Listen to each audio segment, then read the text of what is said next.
Hi, everybody. Welcome to another episode of That Early Childhood Nerd. I'm Heather Burnt-Santy. I've got a couple of really exciting guests on this episode. Josh Thompson is here. Hi, Good Josh. morning, Thanks for being Heather. here. Thanks for welcoming. And Vivien Geneser is here. Good morning. All right. And I met both of you at the IPA USA conference in San Antonio in October, and am happy to have met you and happy that you're here. They're both here to talk about, we'll do this a little bit first, a book called Scholarly Snapshots, The Importance of Play. Thanks, Josh has got it up. The Importance of Play as a Human Right. And it was edited by Vivien, and Josh contributed the foreword and a chapter, and we'll get into the details here in a minute. But first I want to ask you each to talk a little bit about yourself so listeners know why they should listen to what you say. Vivien, can I ask you to go first? Just whatever you think is of interest. So my internship as an early childhood educator was from age 12 to 18 when I was high school babysitter. I babysat 5 and 6 days a week all through high school. And so years later, when people would say, well, it's easy for you, you're so good at it, I went, no, I developed some skills along the way. Yeah, right. But, and my husband used to say, well, that's what they say. The best ballerinas are the ones who make it look easy. And so I went from being the neighborhood babysitter to majoring in elementary education. I taught school for a number of years. And when my daughter was born, I didn't want to put her in a daycare. So I started a daycare. So I had Camp Geneser for 10 years. It was in my house. It was pretty wild and woolly. Had a lot of fun. And so then because of all my years in early childhood, when I went back to get a PhD in curriculum and instruction, I focused on early childhood because I had so many more years of experience as an early childhood educator. Mm-hmm. So I taught at Texas A&M University, San Antonio for 14 years, left as an associate professor. I taught in the College of Education. I taught courses for certification, early childhood through 6th certification courses, because I had taught elementary school, as well as a lot of the early childhood courses, like for the Head Start program. I taught grad school early childhood program and focused on play. And play has been my focus really forever, for decades, because when I had my own program, part of the reason is because when it would make sense to put my daughter in a daycare and for me to go back and have all the benefits of being a classroom teacher, but all of the highly regarded programs within close proximity of my house were too structured. Mm-hmm. I wanted her to just play. So I started my own. And so play's been my focus my entire career. And several years ago, I was doing book reviews for Rowman and Littlefield, and one of the publishers contacted me and said, are you ready to write your own book? And I said, oh gosh, I'd love to. I went to an IPA USA board meeting and I said, okay, who do you want to talk about? And everybody had their own favorite. Yeah. We ended up having to add a few. And so I was like contacting people, hey, do you want to write a chapter for this book, so that we could have a more rounded perspective? Yeah. Yeah. It's I've learned some theorists I wasn't aware of looking at this book. And I don't want to go too much into the book too, but I also want to say there are some women in here. A lot of times when we talk about theorists, we're only talking about the men theorists, and you've got some women. And that was a struggle. Some of the people wanted me to just stick with Piaget and just, like one of the contributors said, well, the early theorists were white male. Why would we argue with that? I said, I'm not going to put out a book in 2021 or 2022 that doesn't have women in diversity. I'm not going to put my name on that. But and also, like, for example, Valora Washington, she was such a trailblazer in the Head Start program, and she herself had an entire conference. She was in charge of an entire conference on play. So it was totally appropriate to bring her along. And she was a very valuable contributor, although as a topic, not she didn't write the chapter herself, but I think she helped a lot with it. And let me think, there's one other point I wanted to make, just that it was a real pleasure to do this, to see play from so many different angles. I absolutely adore Johann Huizinga. He was very interesting to me. And so I guess I'll let Josh go next. And Josh taught Montessori for 14 years. So of course, he did Montessori. I think he was going to do it anyway, but I was like, please, Montessori, please. Yeah. Hold on just a minute, Josh. I want to apologize because I asked Josh if he wanted to be introduced as doctor, but I did not ask you, Vivien, if you wanted to be introduced it's fine. as doctor. Okay. Oh, I know what I was going to say. So I was at A&M San Antonio for 14 years, and Josh is at A&M Commerce in Texas. And now I'm at Texas State University, and the course that I'm teaching, several sections of it is play in educational settings for diverse learners, and it's a required course for the EC through 6 certification program. Great. It's a brand new course. I love it. I developed it. Oh, well, then I bet it's really fun. Yeah. Okay, Josh, it's your turn. Thank you for waiting so patiently. Oh, no, it's a joy to be in this conversation. Dr. Geneser and I have many things in common in this work, but one thing is we are number 6 children out of large families. And it is my large family that really nurtured. There is an artifact. An elder brother, when I was not yet born, drew a picture of our family with Spot the dog across the top, kind of like a rainbow form. And there's Mom and Dad and Happy, and the person, my brother Bobby, wrote me himself, and then Randy, and then there were 2 babies in big diapers. My big brother Richard and my big sister Pat. And they were not named Richard or Pat. They were named King and Queen. I was born into a family that thought babies were royalty. And it was just exactly how. I mean, it was just a nurturing, exciting, adventurous, a bunch of guys and then some girls. And so George, Bobby, Randy, Richard, the big brothers, I was just all about following them into their adventures and scouting and science and sports and just guide play. But then I had a big sister and me and a little sister. So I was raised in the pink bedroom. I was comfortable in girl play. I married half of the girls in the neighborhood because I was the guy who could play with them in their dramatic play and have weddings and have ceremonies and have events, but then go out and play rough, tough tumble with Mark Brown and Tommy Fox and his big black dog, Brownie. So that sense of wonder of the young child fascinated me. As I became a teenager, my big brothers started having babies, and I started watching and caring, and I recognized everybody likes babies, but I had a certain understanding, affinity, attraction, and interest in what's going on, what's happening, and very much also hands off, like, care for children, such an important element. But instruction and teaching, no, that's not what's needed.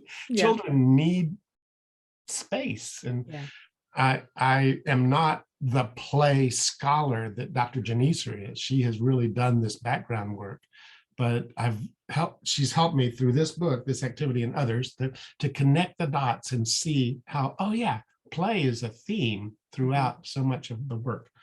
My own attempt to become an early childhood educator failed because I was in a public school teacher ed program. Great program, wonderful background, and good interpretation of these theorists. But then the field experience was in a public school. It was like, I don't want to do this to kids. I don't want to be that. And so Montessori rescued me and gave me a life with children that was attentive and responsive and aware, but not intrusive in the lives of children. And so I had applied initially for an early childhood position. Excuse me, sorry. But then at the last minute, I switched and said, hey, can I be considered for that elementary position? And that probably saved my career because there were no men in early childhood, still no men in the lives Not a of lot, the early childhood classrooms. So 5 years in elementary, and then I got my dream job, 14 years in a 3 to 6 classroom.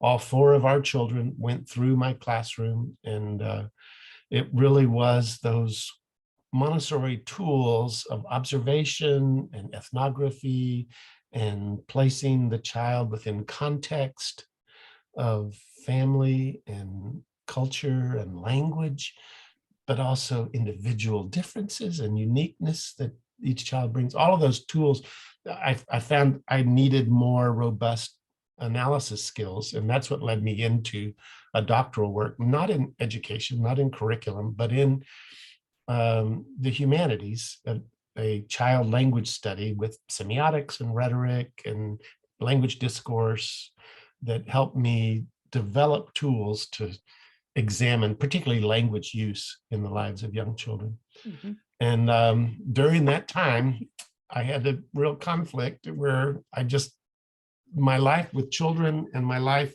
as this academic were mutually exclusive universes. And I had to step out of my classroom to finish my degree, and picked up a job teaching teachers, and I fell in love with it. So I've now been in higher ed 23 years and loving it, and teaching teachers at Texas A&M University Commerce in early childhood education. Great, thank you. I would love to be in either of your classes. We do have fun. Yeah, I know that in my own experience and in some interviewing I've been doing lately with people about their own college experience, is that play is not often prioritized in those early childhood teacher prep programs, or it's talked about, but then when we get into like the curriculum classes, it's still very academic focus and adult led. So I just love whenever I hear that people are focusing respectfully and taking play seriously at that level. One other piece of intro is to note that Dr. Geneser and I shared 4 years as co-editor of Early Years, the Journal of the Texas Association for Education of Young Children. And now she's continued on. She's now at 10 years as editor of that robust journal. And that's really kind of been a part of our teamwork and editing and collaboration. Yeah, great. So let's talk about the book a little bit. So again, it's called Scholarly Snapshots, The Importance of Child Play as a Human Right. And it's a collection. I've got a quote, of course, because that's what we do, but it's a collection of essays, essentially, 16 different theorists or scholars who talked about play, or whose work can be connected to play, which is also very appealing to me, because even when we do talk about the 5 main theorists that every textbook talks about, if we even get to 5, it doesn't necessarily always include their play ideas. So this is a great resource. But the quote that we're going to use is from the introduction, written by Vivien. And however, we aspire to pique your interest in the perspective of these 16 impressive scholars, with the hope that you will continue to pursue your own interest in play and perhaps become an advocate. So can we start by talking about the hope for advocacy with this book and where that fits, or where that came from? Well, as a member of International Play Association United States affiliate, IPA USA, we all consider ourselves advocates for play and do it in our own. Most of us are professors. That's how we're doing it, is by encouraging our students to advocate for play. And there's just so many stories, like my kindergarten, because I taught grad school. So I had a teacher who taught kindergarten during the day, came to grad school at night. She had a principal who came in and took away all of their blocks because he didn't see the point. Mm. And she was like, well, here's the research, because she's in my class and she had an article to share with him. And he just, because it's not on the quote standards. And Yeah. so we have to connect playful activities to in Texas Essential Knowledge and Skills, but the national standards, so that our administrators can acknowledge that no, play is education. Children learn through play, and it's vital to their development. Yeah. It's vital to their social, emotional, and physical development. It's not just, when we say all they do is play, well, that's what they're supposed to be doing. And so, like, one of the things I just did in my class is I went through all the TEKS and listed all the TEKS and all the things that, how we analyze the TEKS, and then set up activities that were pretty much free play, but that satisfied the TEKS. Yeah. And that's how we advocate for plays. We show how it does meet the standards. Yeah. I know Josh has more to say. Yeah, the review I just did in preparation for this conversation really hit me how much play is work, and advocacy for play is war. And I understand that within the context of all of the different push down effect, the making kindergarten like second grade now, and making pre-K like first graders sitting in straight rows, and all of those things that are in defiance of the child's right to play. And that excellent concluding article, chapter 17, on reviewing the UN agreement article from the rights of childhood. So it's a very important moment in the profession to really use a tool like this book and others that say we do understand, and the child does not have a voice and needs us to amplify their voice and be a part of their, I'm sorry, that was wrong. The child does have a voice. They're totally incorrect, but the child's voice is not heard and needs amplification and empowerment to make it known how much play in all of its different components make the child who she is. Right. So can we unpack a little bit the idea of play as a human right? Because I know when I've said that to some folks, when I talk about it, or even when I just say, play is the right of a child, and talk about the UN convention not being ratified, people think that is sort of too strong, that we're making it into a bigger deal than it is. But we know that it's essential to a child's humanity. It's an essential piece of who the child is and what they need to do in their life at that point. So how do we defend it as a human right? How do we make that case? Well, you guys are so much more polite than most. Several years and have several hundred pages to back up. Right. Read the book. There's one answer. Well, it's not any one individual. It's like many scholars of development advocate for play, and from diverse disciplines as well. And that's one of the other things I appreciate about the book, is that it's not all just people who were specifically talking about early childhood. It is multiple disciplines represented in this work, and all of them, supporting the same idea that play is the right of the child. And I think one of the key threads that shows up in lots of these different theorists, and it's right there in that chapter 17 on the UN statement on the rights of the child, is this sense of non-productivity.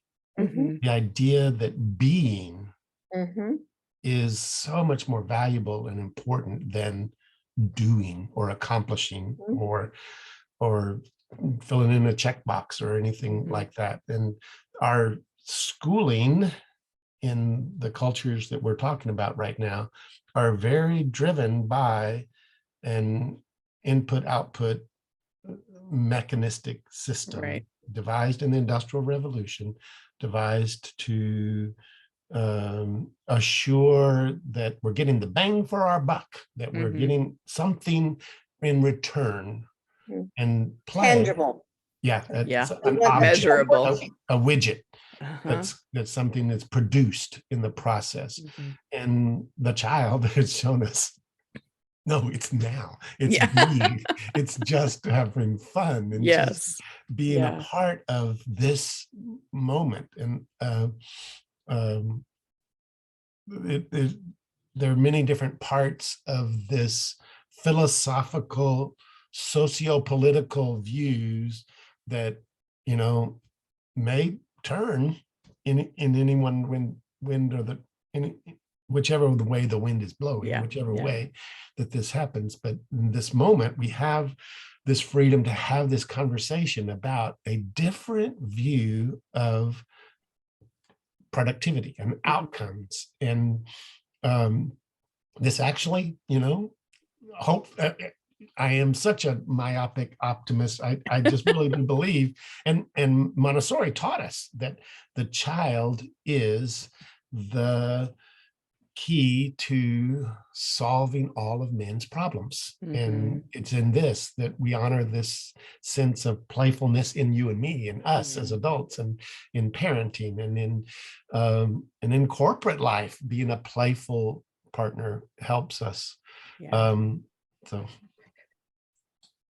yeah, I think we've gotten there's more talk about the value of early childhood education, politically speaking, socially, culturally, especially since the pandemic pointed out how important the work is. And you know, what you said, Josh, is that we can change the world with this work. But so it's too common, I think, for people, for the adults to say, okay, that may be true, but I have to be in control of what's going on with the children then for that to happen. I have to start earlier to sort of indoctrinate them and give them what I think they need to go forward and change the world, instead of sort of understanding that that takes away the value of what's happening in early childhood too often. It's like the 100 Languages poem, of the 100 we take 99. Right. They take 99. Yes. Yeah.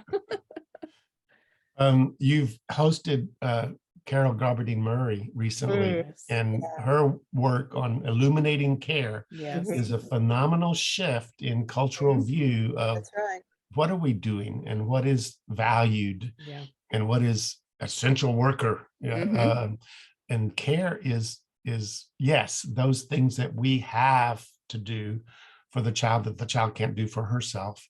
But then what do we need to do to get out of her way and let her, what Montessori calls the auto education, that spontaneous activity of the child driven to become a member of her culture and her society. Well, I'd like to say that the desire to learn to read and write is just as strong as the desire to learn to speak. So a lot of the emphasis on getting ready for kindergarten, we don't really even need to do, because even back before a lot of this research validated what I was doing anyway, I had one of those soft puzzles for the alphabet, but I wasn't pressuring my little girl to do that. And she on her own, she said, which one is the Q, meaning a Q? And I showed it to her and she's like so happy to put it back.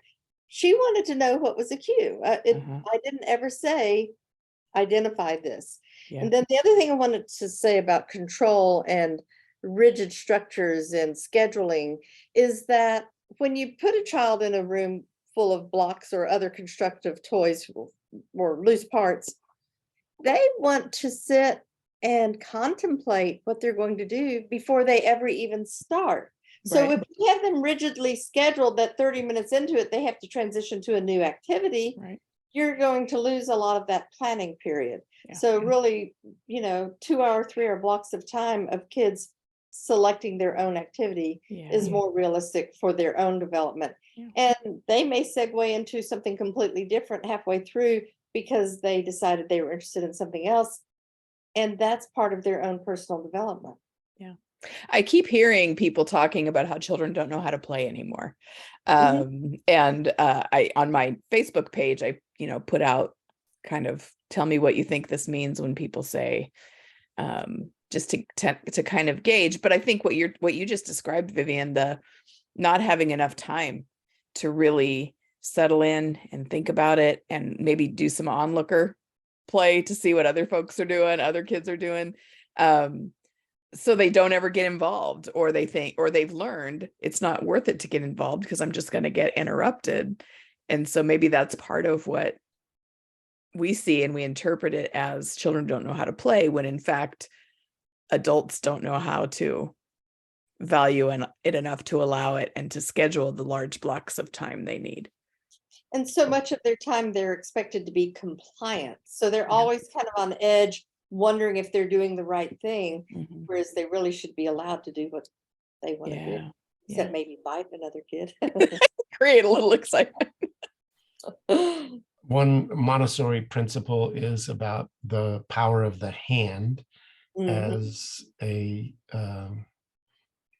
the path, the gateway to the mind, and materialized abstraction is one of the understandings of the sensorial work, that the sense of depth has an object on the shelf that materializes and concretizes the substance of this abstract thought. In taking playful learning into higher ed and opening a class with adult learners that I've never met before, and we're just getting to know each other, and they're just getting to know each other and one another, and the room is full of cardboard. And I do recruit and say, hey, the first day, bring in your cardboard pieces and your tools, and they meet each other tentatively at tables that they sit down, and then they get up, and I have prompts that I place around the room to create a ramp that can convey a rolling object 10 feet, and then add 2 turns, just little prompts to help them get started. Another prompt says, once upon a time, there was a blank castle, home, fort, construction, and in that lived blank, and their little prompts to fill in the blanks. But then that's it, just a story stem to start the conversation. And the ramps is most often the thing that is of interest to them. Following an article called Ramps and Pathways by Betty Zahn and Rita DeVries. And so one student recently just talked about that process of, we tried to brainstorm, we didn't have any ideas. But once we started picking up objects and started twisting them and started, all of a sudden the ideas flowed from our hands. Right. Exactly. Yeah. Exactly. And just that, because, movement wakes up the brain, right? And it activates the areas that we want to activate more effectively than just Frank sitting Wilson and trying wrote to an work entire book on the hand and how it relates. Frank Wilson. Okay. The hand and the brain co-evolved. And also a lot of famous novelists throughout the centuries, women novelists, I read this in a book on writing, did quilting and embroidery. There's something about the handwork that stimulated their ability to write about their characters. Well, that's very encouraging, because I embroider, I knit, and I crochet. Oh, wonderful. So now I'll just call that pre-writing. I'll call that part of my writing process. I tried, so one of the classes I taught recently was our curriculum in the early childhood classroom class. And so I was like, oh, this is going to be really fun. We met on Tuesdays and Thursdays, and on Tuesdays, and so we had a focus for a week. Like, this is the week we're going to explore fine motor, and, broke it down for the developmental domains into smaller pieces. And made sure, I'm gonna make sure we're including movement and we're including sensory, and it's going to be great. And so on Tuesdays we'll talk and we'll discuss the reading and whatever. On Thursdays we'll play. Well, the students stopped coming on Thursday because they didn't see that as important class time. Wow. So I had to completely shift that around, because even in these, some of them were already working with young children. Some of them were not yet, just out of high school and taking these classes. That shocked me. I was like, they're going to love this class because we're going to play every Thursday. So I realized it had to be more incorporated, and I have to be more explicit maybe about what we're doing. But when you're describing your ramps and pathways, that was like my dream. What you're describing, Josh, was my dream, but it didn't happen on Thursdays. And as we all have shifted through the pandemic into 100% Zoom, we were teaching online for a long time, and I don't really have playful experiences in my online classroom. But my students still report a sense of playfulness that they recognize in just the activities and the things. And so I really am shifting, studying the adult learner. And one shift of phrase, pedagogy is the teaching of child, and andragogy is the teaching of the adult. And hudagogy, I don't know how to pronounce it, but that's Heutogogy, hudagogy, that sense of self-teaching, self-action, self-preparedness. And so that I present to these adult learners as my objective. I know how to teach you. I know how to do this direct instruction thing, but I also know how to do this where we can do something fun and joyful and get different things out of it. Again, it's that productivity, what are you going to get out of it? Well, you're going to have an experience. You're going to take away an experience that can enhance your teaching. Yeah. And I think by separating the days, I sort of unintentionally supported the idea that play and learning are separate.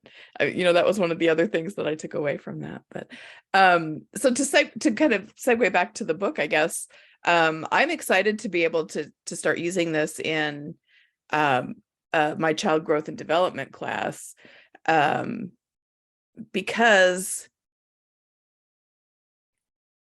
I think it will be really valuable because of the information, obviously, but also because of that,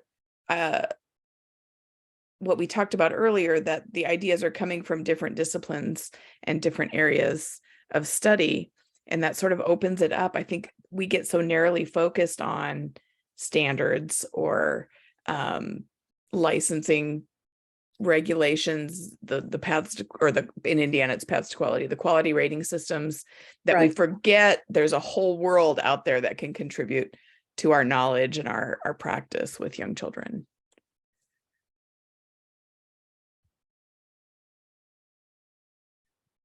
Sorry, I lost my thought again. What else do you want to say about the book? What else should we talk about? I mean, of course, I hope that people will leave the episode wanting to go buy it right away. I haven't. Thank you for saying that. I haven't mentioned the part on so play therapy is addressed in the book, as well as bilingual play. What is it? Olivia Natividad. She had so many. There were so many resources from her. And that's a popular, that's one I get questions about a lot. Go ahead. And then Louise Derman Sparks, her contributions to play. Olivia Natividad Sriracha. And she started off in South Texas teaching bilingual children, and has a lot to say about teaching bilingual education with a playful approach, as well as the anti-bias, which is now more known as the anti-racist approach from Louise Derman Sparks and many others. Yeah. That's, I mean, that's such an important thing to include, and needs to be considered not as like a separate thing, like we'll learn early childhood stuff and then we'll learn, we'll have one class session, or we'll do one assignment or whatever about, or we'll go to one workshop about the anti-racist, anti-bias stuff, but it needs to be considered in all of all of our practice, all that of our was areas. definitely a big part of my course this past fall. Yeah. Is the anti-bias, anti-racist approach, because, for example, recess in lower socioeconomic regions is not as emphasized as in the more either private sector or the more wealthy school districts, because parents will advocate for their kids to have recess. Whereas in other cultures, in other parts of the state of Texas anyway, children are not required to have recess. And so some teachers take away recess altogether and they get away with it. And it should be mandated. It should be by law. They should have a certain amount of recess per week. And one of my graduate students did a study of all of her friends, and 100% of them said, yes, we think recess is very important. But then when they kept track of their minutes that they did research that they allowed kids to have recess each week, it was minimal, because they said, well, we have to do all these academic chores. We don't have time for recess. But you don't have time to not do recess because it's essential to development. Right. I think that's, play in general, we can see that, that sort of division, that mismatch, that the higher families with more resources, I'll say it, white families, more access to the research, have more access to that, have more experience being able to influence and advocate successfully. And then we have the programs that are specifically targeted for the lower income or at risk, which has become a euphemism for Black and brown children, I think, in a lot of cases. And they get more structure and more academic and less research or less recess. Yeah. And Olga Jarrett has done incredible research in the state of Georgia on recess and children's access to playful learning. Yeah. She's someone to definitely look up. Olga Jarrett. She actually contributed the chapter on Piaget. Yeah. I've read a lot of her stuff. I love it. But even recess, even when children do get recess, even the recess is often very structured and children have a lot of limits on them during that time. It's so play as equity takes these two strands and makes them integral, rather than just a play course or just a section of a course or just a Tuesday, Thursday thing. No, it's infused as a key component. And it's again, it's not just child play, it's adult play. Yeah. And a playful spirit is a piece of that idea of perpetuating this.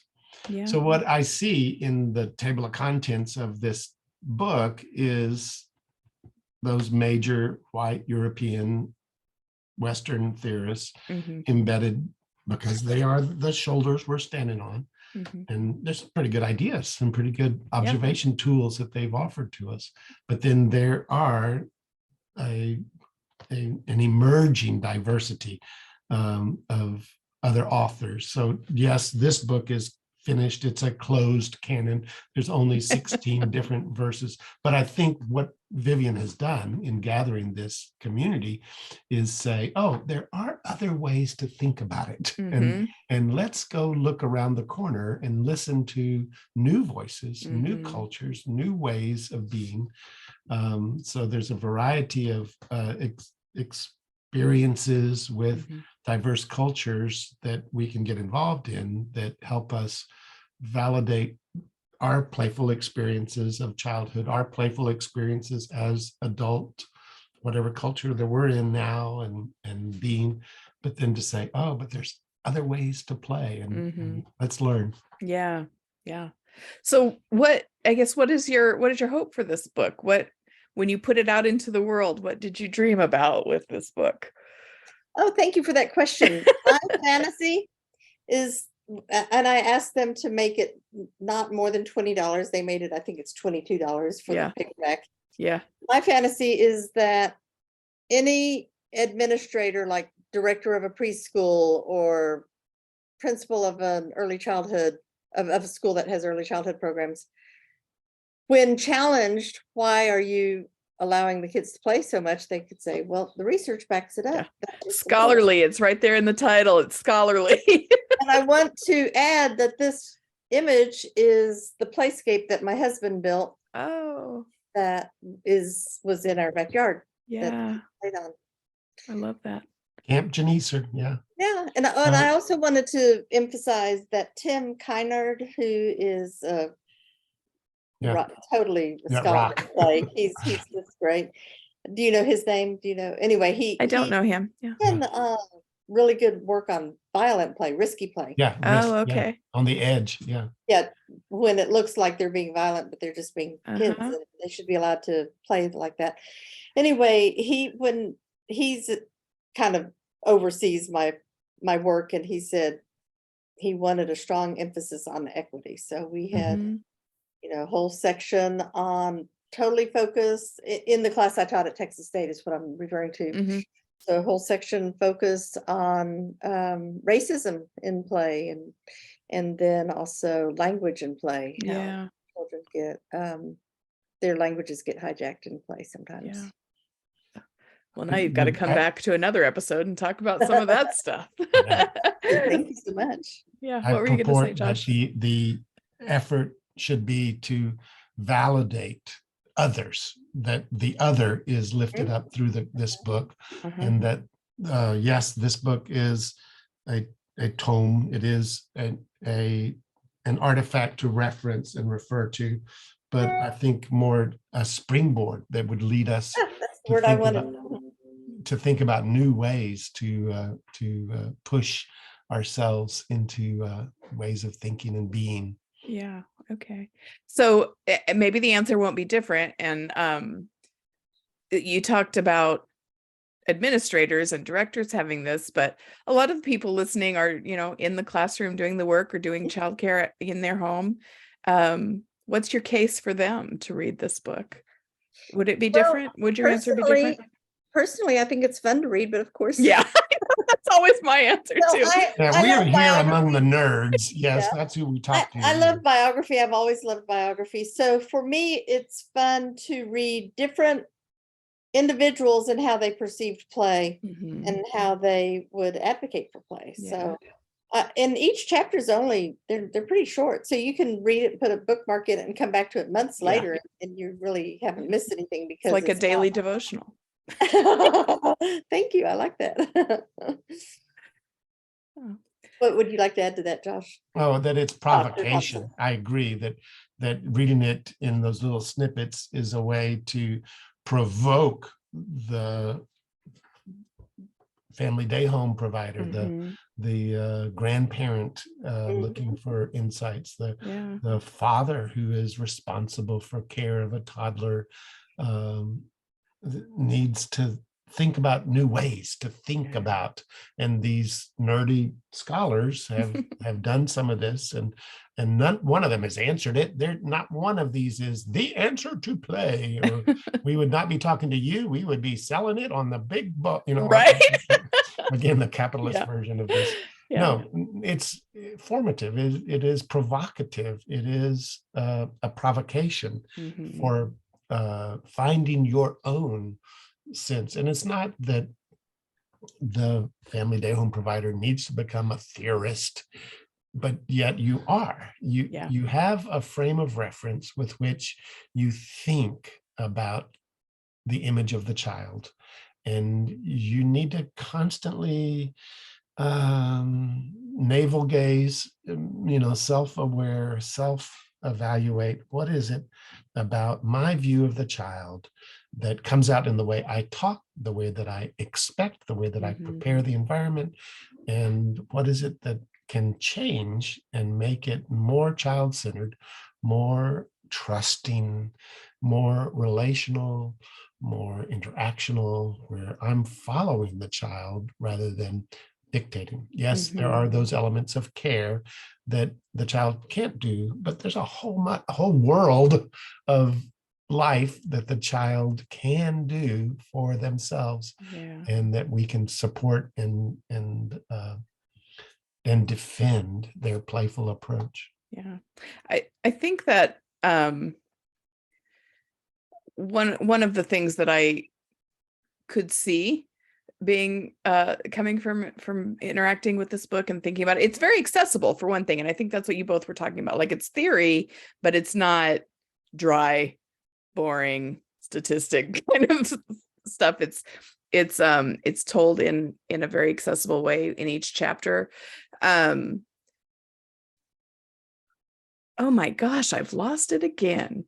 But I think it can also be sort of validating, I guess, is what I was trying to say. I think a lot of us have that instinct for play, and we feel like the system we're in won't let us do that. Or we're very invested in our identity as being a teacher of young children, and teaching means I have to be very active. And so when we start talking about allowing more play or providing space for play, or I talked to Rusty Keeler yesterday, and he talked about space for being, for children to be, then that threatens our identity as a teacher, because what is my role then?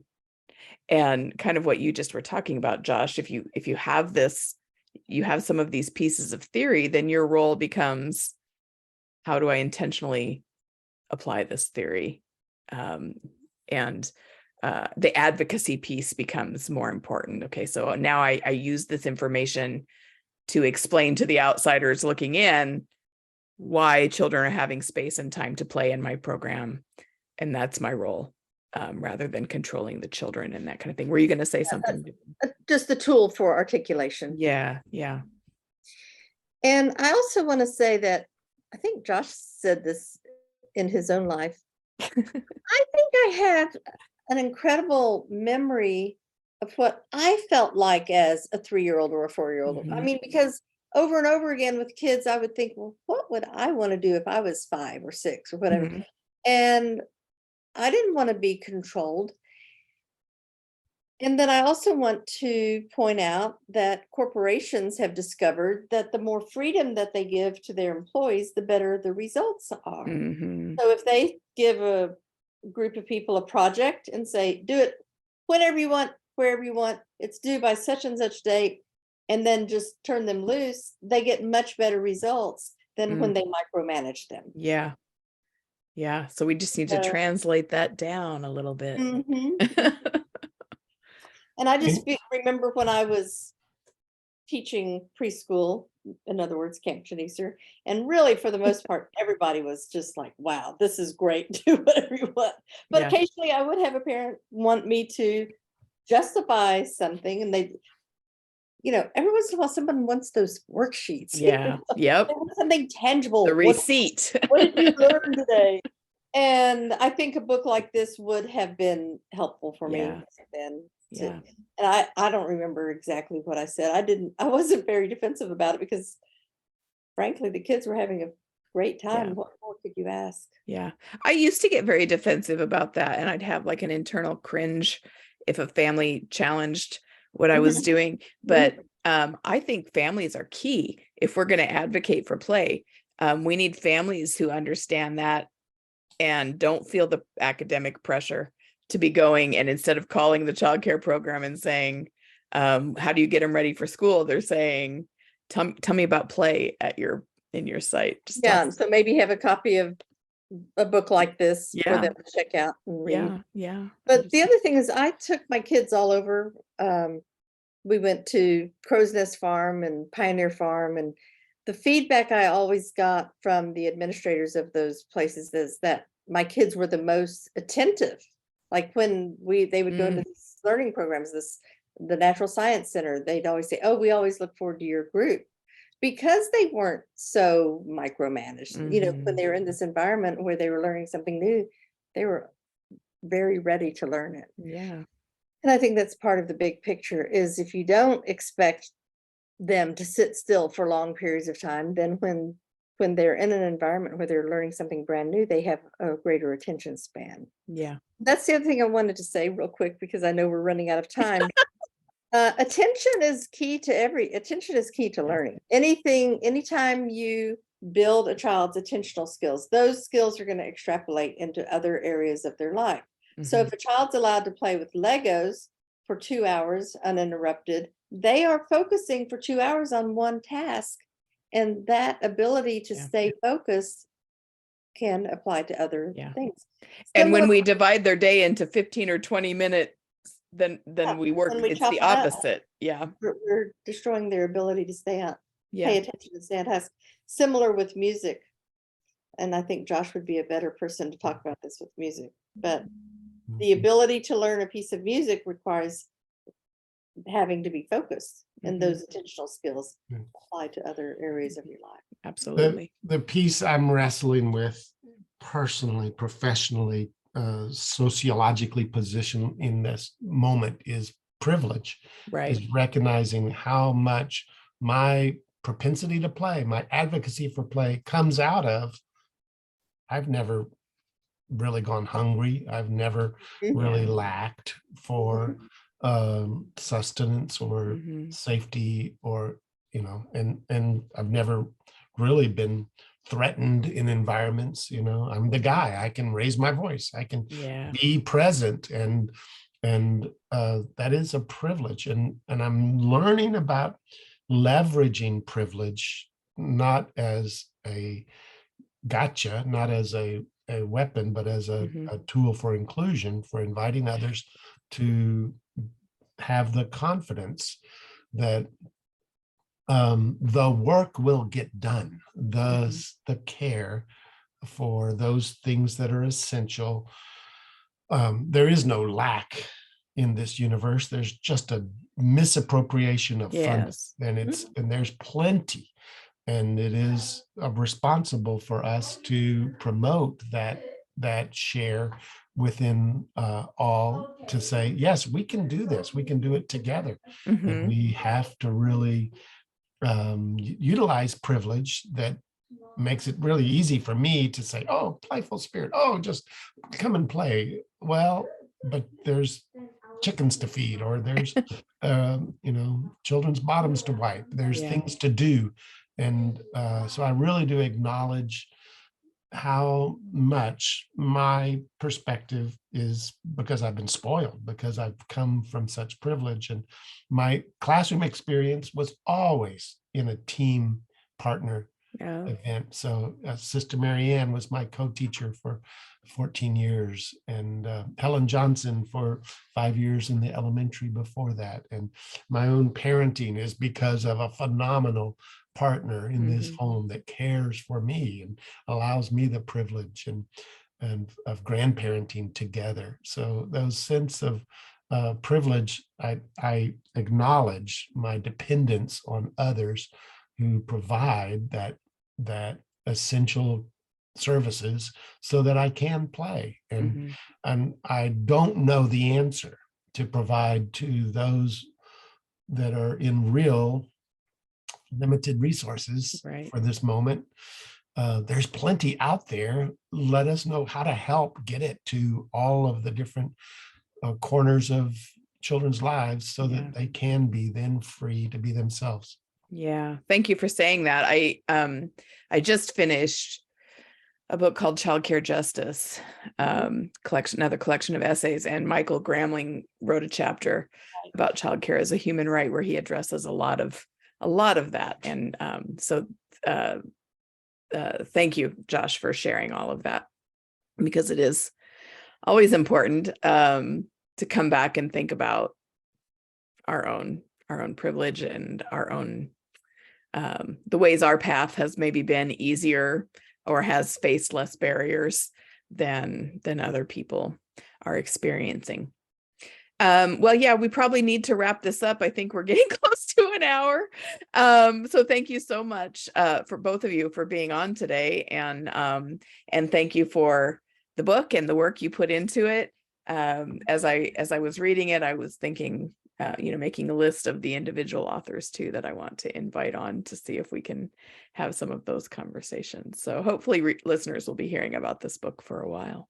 If I may offer in my concluding thought of the Montessori chapter, just how much Montessori viewed the work of the child as really, the work, meaning the outcome, the result of the normalized was her reference for the child that was in the flow of the classroom and working.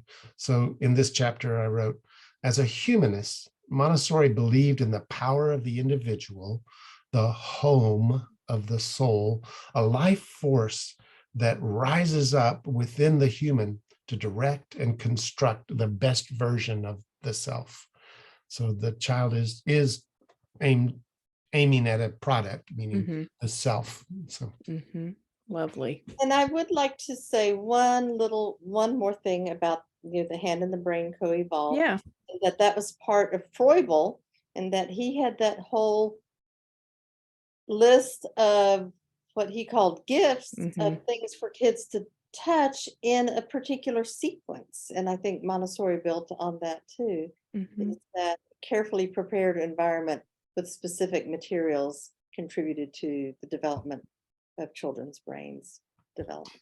And of course, we just have to fangirl around Heather Burnt Santee. No. Awesome. This is so much fun to be a part of the nerd pool that you're gathering together. Yes, we call it the Nerd Collective. That's us. Thank you for. Well, we feel honored to be here, and thank you so much for allowing us to participate. All right. Thank you both. And thanks everybody for listening to another episode. Hope you'll come back again next week. This was That Early Childhood Nerd. Thank you. Bye-bye. Bye.